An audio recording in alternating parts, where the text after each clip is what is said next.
So, free agency, folks, I feel like I gotta talk about it, but not for too long because it's actually finally sunny in Western New York. So, I'm gonna go walk my dog. First things first, before we get into free agency, you guys should all know I'm now Josh Allen's best friend.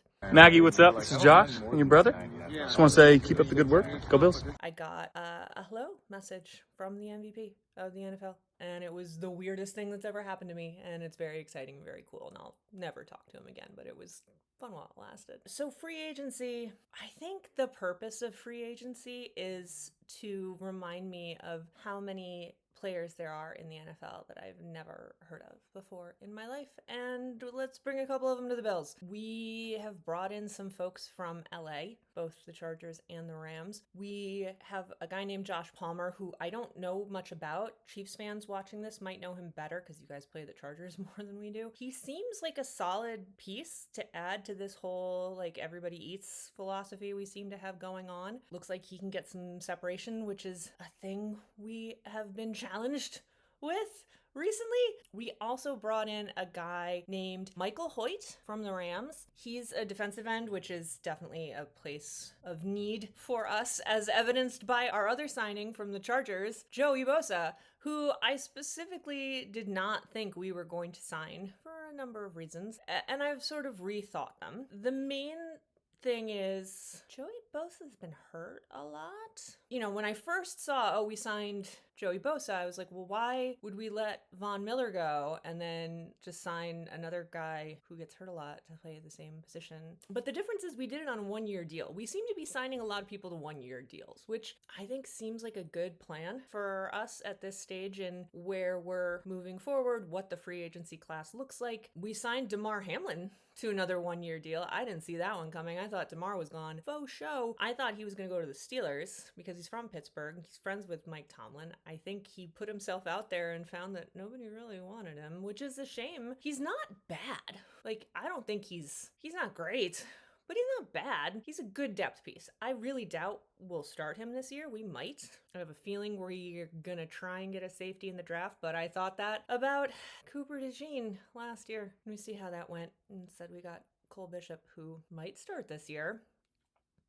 Or we'll start Damar. I don't know. As far as the Steelers go, we didn't give anybody to the Steelers, but we took Larry Ogunjobi, who I do actually know him because I pay attention a little bit more to the Steelers than I do to, like, the Chargers. He's fine. You know, we need to be putting energy towards our defense. The thing about Bills fans is I feel like we're so changeable, and the second, like, anybody shows up in, you know, as available, we're like, him.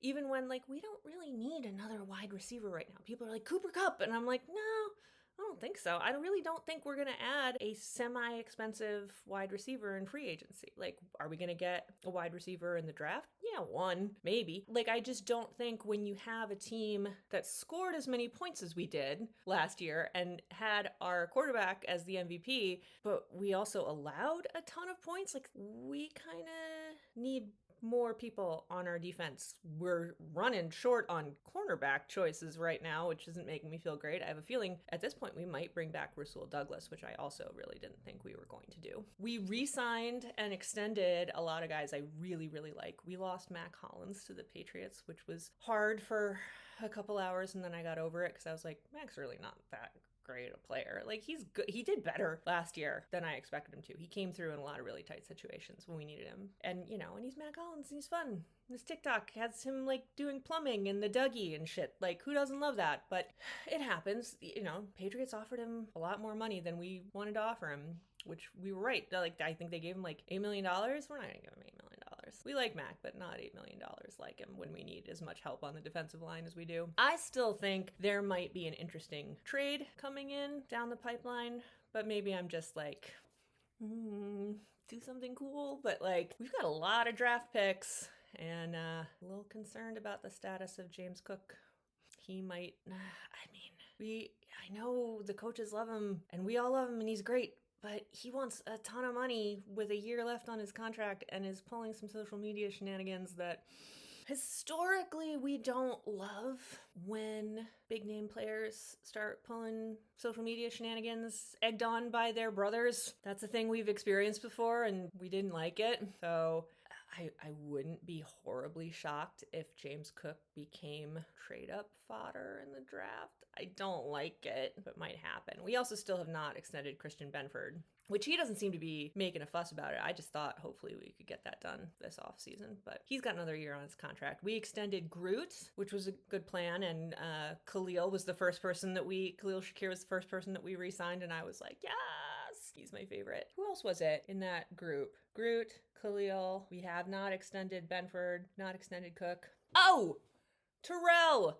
You know, I love Terrell. He's our team captain. Terrell Bernard. I forget about him a lot. He's good.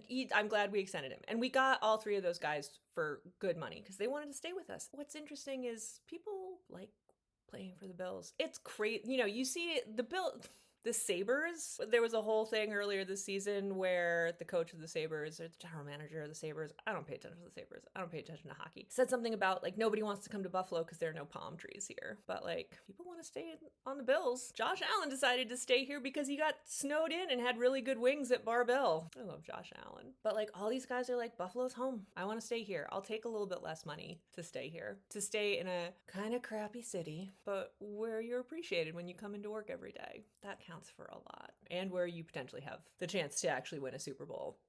Myles Garrett. We gave new contracts to two very unsung heroes on our team, which were Ty Johnson and Reggie Gilliam, who, if you watched a lot of my live streams, you heard me talk a lot about Ty Johnson and Reggie Gilliam. So this is not a surprise to you if you're not a Bills fan, but you somehow randomly watch my videos.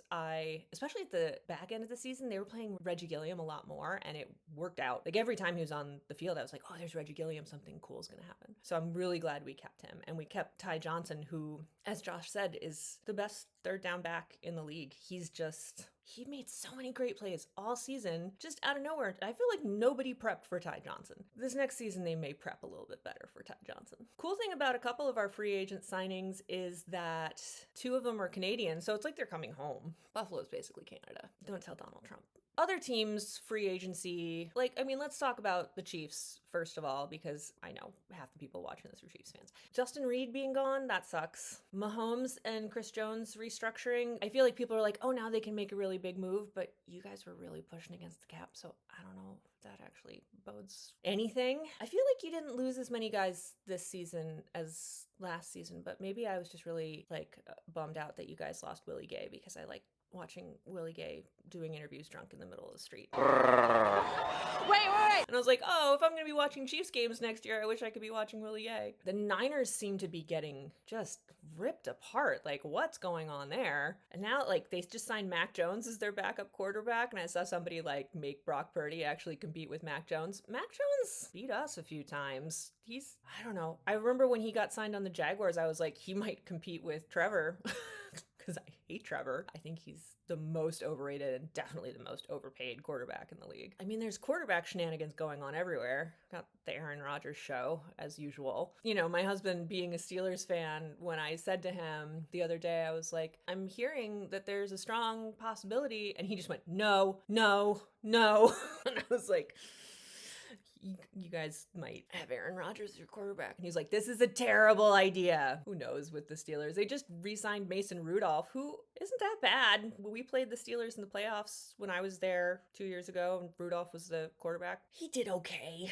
I think it would be hilarious if all these teams who are being talked about with Aaron Rodgers just I'll pull their offers and he goes nowhere. That would be hilarious. He'll probably end up with the Giants. But if it's the Steelers, I'll laugh. And if there are any Eagles fans still watching, I don't know what. CJ Gardner-Johnson is gone. Did he go to the Texans? I think he went to the Texans. Don't say mean things about Taylor Swift. You won't get traded. I'm sure I'm blanking on other things, but my kid's coming home and I want to go walk my dog. So if I forgot anything, I'm sorry. Bye. Oh, go Bills.